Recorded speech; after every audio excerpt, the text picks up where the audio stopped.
Olá! Seja muito bem-vindo a este canal Jornada do Crescimento.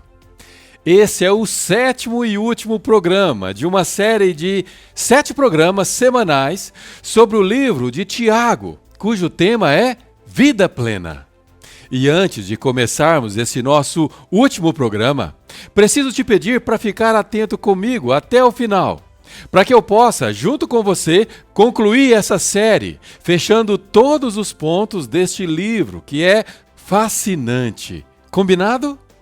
Eu sou o Reinaldo Ferreira e o que vamos discutir aqui hoje tem o poder de te ajudar a viver uma vida plena. Você está pronto para esse conhecimento? Diz assim no finalzinho do livro de Tiago, capítulo 5, versículos 12 a 20. Agora que sabem como Deus se importa conosco, parem de dizer coisas como juro por Deus. Deixem de ser impacientes, fazendo juramentos para apressar Deus. Digam apenas sim ou não, apenas a verdade. Assim, suas palavras não podem ser usadas contra vocês. Vocês estão sofrendo? Orem. Sentem-se bem? Comecem a cantar. Estão doentes? Chamem os líderes da igreja para orar com vocês e ungí-los em nome do Senhor. A oração confiante irá curá-los, e se tiver pecado, serão perdoados, curados por dentro e por fora. Façam disso uma prática comum. Confessem seus pecados uns aos outros e orem uns pelos outros, para que vocês possam viver juntos, integrados, curados. A oração da pessoa justificada por Deus é poderosa e vitoriosa. Elias, por exemplo, humano como nós, orou com fé para que não chovesse e não choveu nenhuma gota durante 3 anos e meio. Depois orou para que chovesse e choveu. As chuvas vieram e a vegetação começou a crescer de novo. Prezados amigos, se vocês conhecem alguém que se desviou da verdade, não desistam dessa pessoa. Façam tudo para trazê-lo de volta. E terão resgatado uma vida preciosa da destruição e impedido que ela se afaste de Deus. Eu já comentei com vocês sobre minha identificação com a forma direta que Tiago traz o seu discurso, direto ao ponto. E embora essa característica faça de Tiago alguém objetivo e sem rodeios, muitas vezes ele é mal interpretado. Seu discurso franco e sincero ataca e acusa a arrogância e prepotência dos ricos daquela época. Desmascara a hipocrisia da religião que não podia ser vista ou evidenciada na vida prática daqueles que se diziam salvos em Cristo Jesus. Daqueles que falavam e pregavam e replicavam ensinamentos que na verdade não viviam. E vale a pena relembrarmos aqui que Tiago era irmão biológico de Jesus. Sim, para quem não sabe, ele era filho de Maria, assim como Jesus. A diferença é que, ao contrário de Jesus, José era pai biológico de Tiago. Mas voltando ao jeitão de Tiago, que de maneira direta expõe a vergonha de uma religiosidade hipócrita, cujas obras não são coerentes com o que ele chama de verdadeira religião. Seu objetivo era de exortação, nos chamando para que haja um ajuste na rota, para que o nosso relacionamento com o nosso próximo seja coerente e repleto de atitudes ou obras que corroboram com o nosso relacionamento com Deus. E não importa se essas obras são necessariamente dos ricos ou dos pobres. Quando ele ataca diretamente os ricos, pegando pesado com adjetivos do tipo seus ricos arrogantes, nós sabemos muito bem que a arrogância não é privilégio apenas dos ricos. Sabemos que existem pobres que são mais arrogantes do que muitos ricos. Portanto, precisamos ter cuidado e cautela ao interpretar o texto, achando que Tiago faz qualquer polarização ou demonização dos ricos. Não, essa nunca foi a intenção do autor. No início do capítulo 5, que não lemos, ele diz assim: uma palavra final para vocês ricos arrogantes. Comecem a chorar, preparem baldes para as lágrimas que irão derramar quando a calamidade chegar. O dinheiro de vocês é pura corrupção. Ao ler um texto como esse, muitos se perdem na interpretação. Não apenas por falta de entendimento de hermenêutica, ou na interpretação do contexto econômico e cultural daquela época, mas principalmente pelas crenças que cada um de nós carregamos. Crenças impostas pela educação que tivemos, impostas pela sociedade que cada um, da sua maneira, absorveu e permitiu que fosse cauterizado como verdade absoluta. Crenças que se transformam numa verdadeira bandeira hasteada bem alto, declarando aos quatro ventos que dinheiro é sujo, que o rico vai para o inferno e que os pobres irão para o céu. Crenças que limitam pessoas brilhantes, com capacidades únicas e inéditas de criar e transbordar valores que mudariam destinos.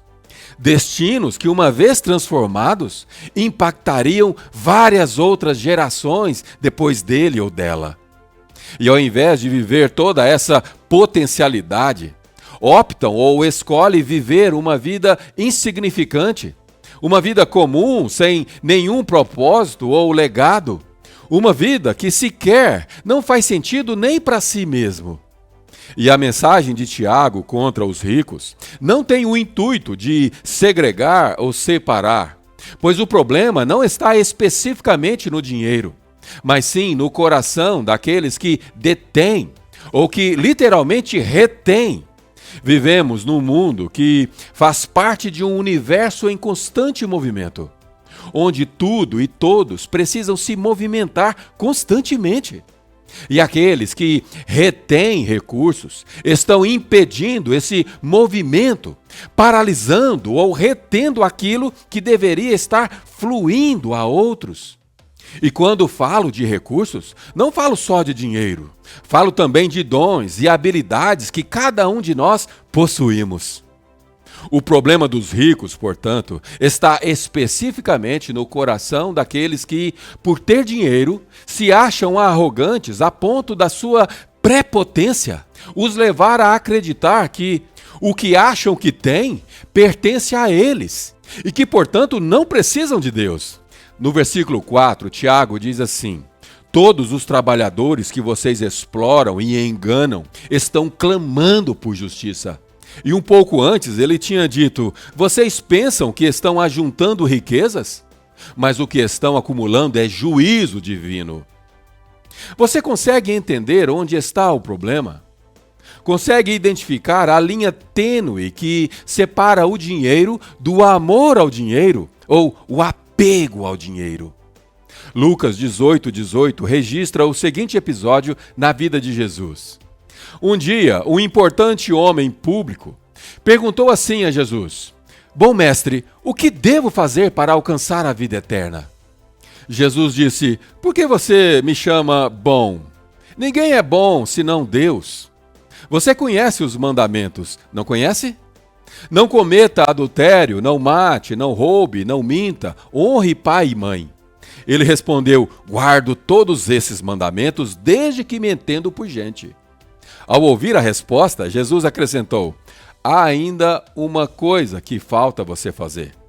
Venda tudo o que possui e dê aos pobres. Toda a sua riqueza estará no céu. Depois, venha e me segue. Aquela era a última coisa que o homem esperava ouvir. Ele era muito rico, por isso ficou abatido. Sendo ele apegado aos seus bens, não queria abrir mão de tudo. Essa é uma história real e não uma daquelas parábolas que Jesus contava muito bem. Uma história conhecida como a história do jovem rico. Muito usada, pregada e contada nos nossos dias e ao longo da história cristã. Quem nunca ouviu falar nessa história? Mas quando ela é contada por pessoas que buscam justificar sua pobreza de espírito, Ela é tudo que um pregador precisa para justificar suas próprias derrotas ou atrair o maior número de pessoas, pois, infelizmente, a maioria não são ricas. Mas, na verdade, essa história, contada dessa forma, ou com esse intuito, revela exatamente aquilo que Tiago está condenando. Observe que, quando o homem chama Jesus de bom mestre, Jesus começa uma série de ensinamentos e perguntas retóricas para aquele homem. Ele diz: por que você me chama de bom?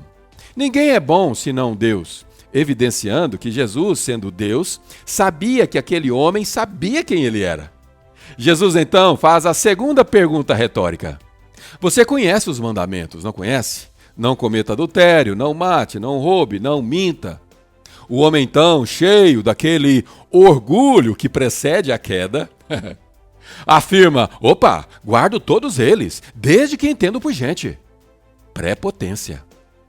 Foi aí que Jesus coloca uma lanterna sobre a verdade que aquele homem escondia. Jesus simplifica o diagnóstico daquele homem, propondo uma única atitude. Então, venda tudo e me siga.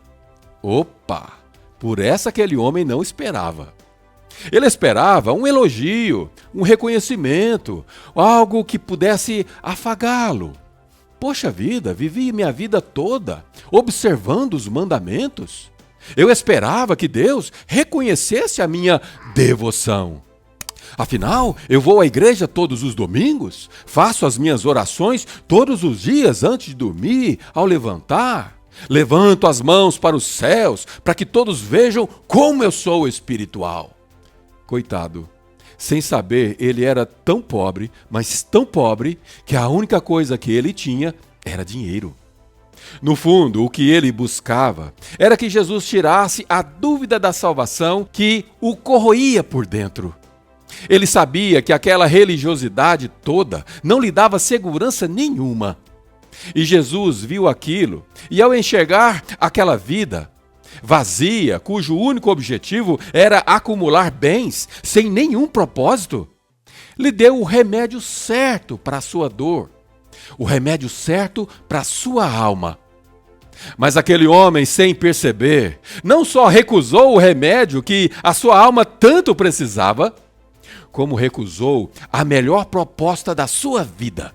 A proposta de Jesus seria o maior investimento daquele homem. Jesus, ao concluir essa história respondendo a Pedro, que naquele jeitão dele perguntou: mestre, nós já deixamos tudo para te seguir, não é? Jesus respondeu assim para Pedro: sim, e não vão se arrepender disso. Sabe por quê? Ninguém que tenha sacrificado casa, cônjuge, irmãos e irmãs, pais, filhos, seja o que for, inclusive dinheiro, sairá perdendo. Tudo voltará multiplicado muitas vezes nessa vida. Está escrito exatamente assim, no texto que Jesus conclui assim: e no final ainda receberá um bônus, o prêmio da vida eterna. Aquele homem, o jovem rico, por ter tanto apego ao dinheiro que tinha, perdeu uma excelente oportunidade de negócio. Jesus propôs um investimento integral, cujo retorno seria muitas vezes o valor do investimento. Tipo, no mínimo 1000 vezes do CDI ao mês. E de bônus, ele ainda teria a vida eterna, a salvação pela qual ele estava buscando, pois foi justamente isso que o levou a Jesus. A verdade é que são muitos os motivos que levam pessoas a Deus, mas infelizmente é o apego e o amor naquilo que não é eterno é que justamente afastam essas pessoas da eternidade. A cobiça e o apego nos afastam da verdade. E alguém disse que o ciclo de sofrimento da cobiça e do apego só pode ser quebrado através da generosidade. Generosidade que Tiago chama de obras. Obras pelas quais trazem todo sentido ao dinheiro. O dinheiro que aquele homem rico tinha, mas que não entendia o seu propósito. Naquela época, os órfãos e as viúvas não podiam trabalhar. Dependiam da generosidade daqueles que podiam ajudar, mas que nada faziam. Ao invés disso, exploravam os pobres e oprimiam os trabalhadores enquanto falavam do evangelho que não viviam. Uma religiosidade hipócrita que não servia para absolutamente nada. Os ricos precisavam, e ainda precisam, produzir riqueza, para que aqueles que não têm muito, os pobres, possam ter uma vida digna e assim não desonrarem o nome de Deus. Encontre um país cuja renda per capita está abaixo da linha da pobreza, onde não há riqueza circulando, pois não existem ricos, apenas pobres. Observe o resultado disso. Observe a economia e a vida miserável daquela nação e veja se você consegue ver algum sentido eterno naquilo. É preciso haver riqueza. É preciso haver ricos, sim. Homens e mulheres prósperas, mas que não têm seu coração apegado na ganância ou no dinheiro por dinheiro e sem nenhum propósito alinhado com o propósito de Deus. E Tiago termina o livro e o capítulo exatamente com o texto que lemos no início. Ligando todos os pontos, ele nos exorta a respeito de princípios muito importantes. Primeiro, o fato de que não devemos usar de juramentos do tipo, eu juro por Deus, para. Ao invés disso, diga apenas sim ou não, ou seja, diga a verdade e pronto. Por que usar expressões que podem amanhã serem usadas contra você? Jesus nos ensinou que não devemos jurar de forma alguma, nem pelo céu, porque é o trono de Deus, nem pela terra, porque é o estrado de seus pés, nem por Jerusalém, porque é a cidade do grande rei. E Jesus continua dizendo, não jure pela sua cabeça, pois você não pode tornar branco ou preto nem sequer um fio de cabelo. Seja o seu sim, sim, e o seu não, não. O que passar disso vem do maligno. Tiago então avança, nos ensinando sobre a prática de orarmos uns pelos outros e pela necessidade que precisamos ter de viver em comunhão com o corpo de Cristo. Embora eu muitas vezes pegue pesado a respeito da religiosidade insana que vemos hoje em dia, que leva pessoas a frequentar a igreja como se fosse uma obrigação, um fardo. Isso não significa que não devemos congregar, ou seja, pertencer a uma igreja, a um corpo e frequentar suas reuniões. Não. Estar debaixo de uma proteção espiritual, de um líder sério e comprometido com os princípios de Deus, é de fundamental importância.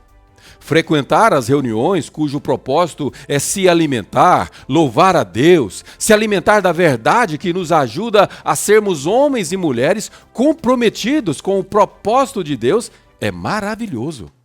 Quando uma doença ou enfermidade bate na porta da nossa família, quando nos derruba num leito de hospital, é confortante saber que existem pessoas interessadas em nos amparar em oração.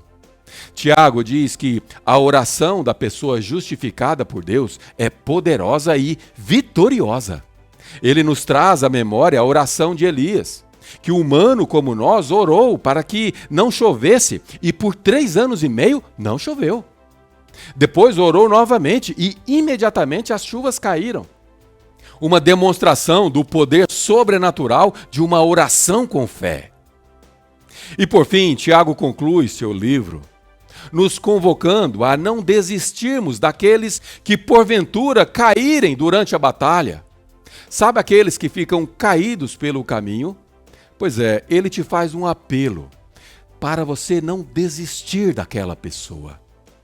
Nos encoraja a fazer todo o possível para trazê-la de volta ao caminho que leva a Deus, pois assim estaremos resgatando uma vida que é preciosa a Deus, o grande Deus do céu, cujos tesouros do universo pertencem a Ele, mas que, no entanto, nos tem como seu tesouro precioso. Eu e você somos preciosos para Ele.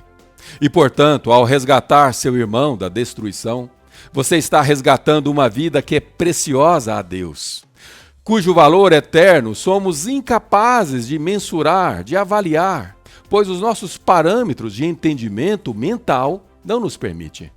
Não enquanto estivermos aqui com esse corpo corruptível, mas um dia tudo nos será revelado. E então vamos finalmente vê-lo face a face. E nesse dia tudo nos fará sentido. Eu particularmente estou muito feliz em ter chegado até o final de mais esse projeto. E se você tem me acompanhado desde o primeiro programa, deixe aqui o seu comentário relatando como foi a sua experiência. Eu adoraria saber das suas opiniões, mesmo que não sejam positivas. Isso não importa. O importante é você compartilhar comigo, para que eu possa conhecê-lo. Pode ser? Então escreva o que você achou dessa série Vida Plena e se ela de alguma forma te ajudou a viver melhor. Se de tudo que eu falei aqui durante essas semanas, 7 semanas, você tiver conseguido reter pelo menos uma única sacada, então já vai ter valido a pena para mim. Mas talvez você tenha absorvido muito mais e aplicado com êxito mais de um ensinamento da parte de Deus.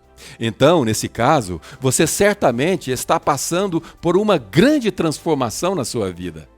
E sabe por que eu realmente acredito nisso?